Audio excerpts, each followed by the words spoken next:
안녕하십니까. 드디어 하반기가 시작되었습니다. 상반기 잘 보내셨나요? 그죠? 상반기를 잘 마무리하고 그 다음에 하반기로 오셨기를 바라고, 마무리를 잘 못하셨더라도 하반기 시작하시면서 같이 또 마무리할 수 있는 시간들이 있을 거예요. 아직까지도 늦지 않았습니다. 근데 몇 달 후에는 늦었다고 이야기할 거예요. 아직까지는 안 늦었다는 거니까 지금 따라가시면 됩니다. 그리고 지금 하반기에 아예 새로 처음 들어온 선생님들이 있기 때문에, 선생님들이 이미 다 알고 있는 내용이라고 할지라도 앞에 조금만 시간을 할애하도록 할게요. 일단은 근데 이제 선생님 알고 있는 내용으로 시간을, 지금 되게 시간이 중요하잖아요. 그러니까 낭비하면 안 되니까 최대한 짧게 하지만 굵직하게 설명드리도록 하겠습니다. 카페를 들어가시면 맨 위에 공지사항 3개가 있습니다. 이 중에서 가장 중요한 공지사항은 이거랑 이거예요. 그리고 이거는 우리가 등업 신청했을 때 제가 댓글을 드리는데 안 읽으시더라고요. 그러니까 지금 우리 문제풀이 들어오셨잖아요. 우리 글을 읽을 때 글을 계속 스킵하는 습관들이 우리 모두에게 있어요. 그거는 저뿐만이 아니라 선생님뿐만이 아니라 모두 다 그래요. 그런 취지로 나아가고 있어요. 왜냐하면 영상이 과거엔 없었거든요. 영상, 선생님들이 지금 너무나 자연스럽게 보고 있는 동영상이 제 시절에만 하더라도 없었어요. 없다 보니까 그때는 글을 읽을 수밖에 없었는데, 계속해서 영상이 나오고 음성으로 들리는 게 있다 보니까 자꾸 글을 안 읽게 되는 습성이 생긴 거예요. 그래서 글을 좀 잘 읽어야 문제 풀 때도 놓치는 문제가 없고 실수를 안 하게 돼요. 그래서 이런 것들 공지사항이 그렇게 길지 않아요. 그렇기 때문에 그런 내용들도 좀 읽어주시면 좋겠고요. 그래서 요 2가지 들어가시면 강의 자료, 이게 카페 게시판 이용 방법도 있고, 그러니까 댓글로 쓰면 제가 여러 번 똑같은 대답을 해야 되기 때문에 제가 시간을 아끼면 그걸 가지고 딴 데 쓰는 게 아니라 선생님들한테 올곧이 돌려드리거든요. 그러니까 제 시간을 아껴서 선생님들한테 돌려드린다라고 생각하시면서 서로에게 이렇게 시간을 각자 세이브할 수 있었으면 좋겠고요. 맨 처음 들어가시면 요런 링크가 있어요. 이 링크를 클릭하시면 이렇게 강의 자료, 강의 목록, 그 다음에 개론 참고 자료와 강론 참고 자료, 그 다음에 나중에 전범위를 하게 되면 전범위 모의고사에 대한 자료가 있는데, 강의 자료와 강의 목록은 굳이 안 보셔도 상관이 없겠지만은 가장 중요한 건 개론과 강론 참고 자료가 너무 중요해요. 여기 제가 전공서 1000권 이상을 다 녹여냈고 가장 선생님들이 헷갈려하는 부분들이 들어있기 때문에 많이 봐주셨으면 좋겠습니다. 그렇다고 엄청 집중해서 보라는 게 아니라 쓱쓱 지나가면서도 볼 수 있게 제가 형광펜을 다 칠해놨기 때문에 볼 수 있고요. 그 다음에 맨 처음에 개론 참고자료 윗부분에 있는 내용들 있잖아요. OT 영상이라, 맨 처음에 이 수업을 처음 들었다면 OT 영상이라든가 공부 방향에 대한 이야기들을 좀 보시면 좋을 것 같고, 딱 시작하자마자 또 구조화 자료의 도형 및 숫자에 대해서 물어볼 거예요. 당연히 물어볼 거예요. 그러니까 그런 대답도 여기 다 있고, 그다음 고시문 어플리케이션이 있어요. 아이폰은 못 만들었고 그냥 갤럭시랑 컴퓨터에서 사용할 수 있는 고시문 어플리케이션도 여기 다 들어가 있고요. 그 다음에 독한 관리라고 해가지고 중간에 짬짬이 그냥 대략적인 간단한 문제를 풀 수 있는 것들도 포함이 되어 있고, 그래서 이제까지에 대한 질문 사항들도 이 앞에 다 들어가 있고 강의 계획서도 여기 다 들어가 있기 때문에 이런 내용들을 참고하면 좋을 것 같습니다. 앞에 5분 정도 사용을 했네요. 그죠? 자, 그 다음에 이번에는 하반기에 대한 이야기들을 좀 하도록 하겠습니다. 자, 우리 설명회가 시작된 지 얼마 안 된 것 같은데 벌써 여기까지 왔어요. 그죠? 그러면은 지금 교육 개론이랑 강론은 얘네 한 몸이잖아요. 사실상. 그러니까 얘네 둘을 합치면 18주예요. 그죠? 그 다음에 이번에는 12주예요. 그리고 마지막이 6주예요. 그렇다면 지금 18, 12, 6, 그 다음 기출 분석이 있는데 이 중에서 가장 중요한 건 무엇일까요? 뭐가 제일 중요할 것 같아요?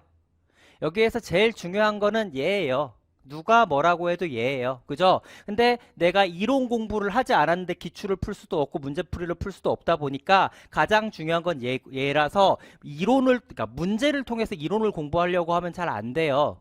체계적이지도 않고, 그렇다 보니까 이론을 통해서 공부를 할 거고, 기출문제를 풀어본 이유는 뭐냐면 기출을 풀어야 여기 이론에서 뭘 공부할지 알 수가 있으니까 그렇게 한 거란 말이에요. 그렇다 보니까 얘네까지도 한 몸이에요.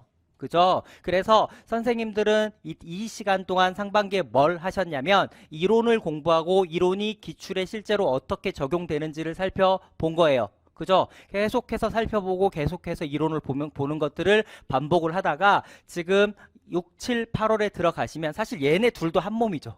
사실상. 왜냐하면 진도별로 보느냐 무작위로 보느냐 이 차이밖에 없는 거예요. 그러니까 얘네도 한 몸이에요. 그래서 18주 18주인 거예요. 그죠? 그러니까 여기 오시면 어떤 선생님들은 나는 모의고사만 풀면 되겠네 라고 하면서 이론을 벌이는 선생님들이 있는데 그게 아니라 이론은 여기서 쭉 가고 있고요. 얘는 그냥 선생님들한테 이렇게 살포시 손을 올려드리는 정도예요. 그러니까 메인은 이 아이고 얘는 항상 서브다라는 생각을 하시면 돼요. 특히 전범위 모의고사를 가면 서브 오브 더 서브예요. 여기서부터는 독학 기간이에요. 9월달부터는. 사실상 독학이에요. 9월부터는. 왜 독학이냐? 지금 오늘 문제 보시면 지금 80문제, 90문제 막 이래요. 그죠? 문제 수에 대해서는 제가 게시판에 또 올려드린 거 보셨죠? 문제 수에 대해서 그죠? 신체 진모 문제 답안 이거 업로드고 진도별 모의고사 진행 안내 뭐 이렇게 해가지고 쭉 문제들이 있는데 보시면 68문제, 76문제, 90문제, 120문제 막 이래요. 그죠? 문제 수가 그죠? 이 문제 수라는 거는 한 문항이라는 소리예요. 그러니까 사실상 이 문제 안에는 3문제, 5문제, 7문제가 있기 때문에 사실상 7 곱하기 100 하니까 700문제인 거예요. 근데 그 전범위 모의고사로 가게 되면 몇 문제가 출제가 되냐? 16문제가 출제가 돼요. 사실상 80점이니까 80문항이 출제가 되는 거죠. 그러면 700문제 풀다가 80점 푸니까 다시 말해서 100문제 풀다가 16문제를 풀기 때문에 여기에서 선생님들이 그 강사에 의존해서 시간을 쓰는 동안은 시험 문제 푸는 시간 3시간 교직 논술까지 있으니까 그 다음에 해설 강의도 되게 짧아요. 그때는 2-3시간 정도밖에 안 돼. 그 6시간. 6시간이면 하루죠. 그러니까 하루만 강사에게 의존하는 시간이 되는 거고 나머지 모든 시간은 독학이에요. 그때부터 뭐 하는 거냐면 여기서부터 여기까지를 계속 반복해 가는 거예요. 그리고 반복해 가는 와중에서 계속해서 지금 손이 뭐가 짧아지고 있어요? 그죠? 그 기간이 계속 짧아지다가 마지막에 가면 막 이렇게 하다가 빵 들어가는 거예요. 그죠? 이렇게 집중을 해가지고 그래서 이런 식으로 가는 건데 얘네도 그러니까 전범위 때로 완벽한 독학이라면 6, 7, 8월도 반독학이에요. 왜냐하면 여기도 하루 종일 일주일 내내 문제를 풀려고 하는 선생님들이 있는데 아니에요. 하루에서 1.5일 동안 문제 다 풀고 강의도 하루 안에 다 듣고 해서 2.5일에서 3일 정도만 여기에 쏟는 거고 나머지 3일은 독학의 시간이에요. 이제부터는. 물론 여기서 이제 강의 듣고 나서 독학을 한 거죠. 사실상 독학을 한 거지만 여기서부터는 좀 더 그러하다라고 말씀을 드리는 거고요. 그 다음에 가장 이제 선생님도 공부 방법 같은 것들을 물어볼 때 가장 궁극의 공부 방법은 이미 정해져 있어요. 공부 방법은 뭐냐면 2025년 11월 8일 날 시험장에 들어가서 그러니까 되게 어마어마한 일도 아니에요. 그냥 3시간 20분 동안 교직 논술 실수하지 않고 잘 풀고 그다음 교육과정 A, B를 내가 예측한 대로 나와서 그 문제 잘 풀고 누구보다 잘 풀면 돼요? 옆에 있는 친구들보다. 그래서 그 교실에 있는 선생님들 중에서 선생님들이 1, 2등 정도 하시면 돼요. 거기 안에서 한 3등, 3등. 이 교실 안에 들어가서 미안해 이번엔 내가 합격할게 라고 생각하시면 돼요. 그래서 그 친구들을 이기면 돼요. 그럼 어떻게 이길 거냐가 공부 방법인 거예요. 그렇기 때문에 선생님이 공부 방법을 좀 잊었을 때에는 최근 기출문제를 펼쳐보고 그래서 제가 답안 딱 적은 것들을 또 다 만들어 놨거든요. 지금 업로드를 안 해서 그렇지. 곧 업로드 할게. 오늘 할게 오늘. 그래서 그걸 보면서 답들을 보면서 어떤 식으로 출제가 됐고 그렇다면 선생님들이 공부 방법을 통으로 물어볼 때가 있거든요. 추상적이잖아요. 어떻게 공부해요? 너무 추상적인데 그게 아니라 A형 1번에 1번 문제를 풀기 위해서는 어떤 공부를 해야 되고 1번에 2번 문제를 풀기 위해서는 어떤 공부를 해야 되고 1번에 3번 뭐 이런 식으로 구체적이고 디테일하게 생각을 한다면 선생님들이 어떻게 공부해야 되는지가 나올 거예요. 이거보다 더 좋은 방법은 없어요. 여기에서 모든 게 표출이 되는 거예요. 그래서 항상 마지막 기출문제를 생각하시면 되고요. 그러면 지금 우리가 공부하는 거는 뭐냐면 결국 기출문제인데 사실상 제가 지금 선생님한테 드린 모든 문제는 다 기출 변형이에요. 그러니까 협의의 의미에서의 기출 변형은 기출문제를 조금만 바꾼 거를 기출 변형이라고 하잖아요. 근데 사실상 기출이라는 범주를 알고 있기 때문에 제가 여러 가지로 변형해서 조합해서 드린다는 광의의 의미에서는 선생님이 풀고 있는 모든 문제는 기출 변형이라고도 할 수가 있겠죠. 맞잖아요. 제가 뭐 생뚱맞게 아무도 기출 안 내는데 가가지고 툭 내면 선생님이 그런 문제 보고 뭐라고 얘기하죠? 쓸데없는 문제라고 얘기하죠. 출제 가능성이 없는데 왜 풀어? 이런 생각을 할 거 아니에요. 그렇다 보니까 저는 기출을 정말 잘 보면서 이것들을 토대로 해서 앞에 있는 문제가 어떤 문제가 출제가 될지 예측하는 거죠. 예를 들어서 과거 2022년도에 발문, 지도 방법, 그다음 활동 내용 이런 것들이 출제가 됐었죠. 그다음에 2024년도에는 비문학 문제라고 할 정도로 답이 없는 그냥 자기 생각을 약간 쓰게 되는 약간 요런 문제도 출제가 됐었고요. 그다음 단답식 문제도 출제가 됐었어. 그러니까 그런 것들을 각기 이렇게 예상을 하면서 문제를 만들어냈고 실제로 2025년도에 그런 문제 지금 풀면서 놀랄 거예요. 아마 많이 출제가 됐었네? 약간 이런 생각이 될 거예요. 그래서 그런 것들을 지금 한다 생각하시면 돼요. 그러니까 사실상 지금 요 이론 공부는 선생님이 하시는 거고 그 다음에 예전엔 기출 요렇게 풀었잖아요. 근데 여기에서는 이론이 되게 짧아져요. 하긴 해드릴 거예요. 하지만 짧겠죠. 아무래도 짧고 그 다음에 그 기출을 약간 변형한 문제들을 풀게 될 거다라고 생각하시면 되겠습니다. 그리고 지금 이 문제들은 문제 수가 되게 많잖아요. 이거는 제 연식이랑 상관이 있어요. 강사의 연식이랑 상관이 있어요. 연식이 뭐냐? 무슨 말이냐면 강사들은 전범위 모의고사 때마다 6회 또는 7회의 모의고사를 출제를 하잖아요. 많이 출제할 때는 저도 8회까지 출제를 했었고 근데 그 8회의 모의고사가 제가 지금 8년 차잖아요. 그러면은 그게 7년 동안 쌓였을 거 아니에요. 그게 거기 다 들어가 있는 거예요. 그러니까 7년치 전범위 모의고사가 들어가 있고 7년치 전범위 모의고사, 7년치 학교 모의고사, 7년치 강론 1 종강 모의고사, 강론 개론 종강 모의고사에 대한 내용들 그리고 제가 또 따로 만든 문제들 이런 것들이 다 조합이 돼 있는 상태에서 또 중복된 문제들을 삭제하고 이제 좀 시대적 흐름에 좀 맞지 않는 문제를 삭제하고 그래서 그 문제가 탄생이 된 거거든요. 그래서 사실상 선생님들은 지금 전범위 모의고사를 약 10회 이상을 동시에 풀고 있다 생각하시면 돼요. 그래서 나는 이때는 되게 좋은 문제 풀고 이때는 나쁜 문제 풀고가 아니라 똑같아요. 전범위 모의고사를 이때는 10번 풀고 이때는 한 번 풀고 이 차이밖에 없어요. 그리고 그 전범위 모의고사를 소팅이라고 하잖아요. 분류를 하느냐 마느냐 이 차이밖에 없어요. 사실상 선생님 거기에 나와 있는 문제 퀄리티 있잖아요. 한 문제씩 잘라가지고 16문제 만들면 그냥 이 문제 되는 거예요. 그래서 그런 어떤 것들은 걱정을 하지 않으셔도 될 것 같고 그 다음에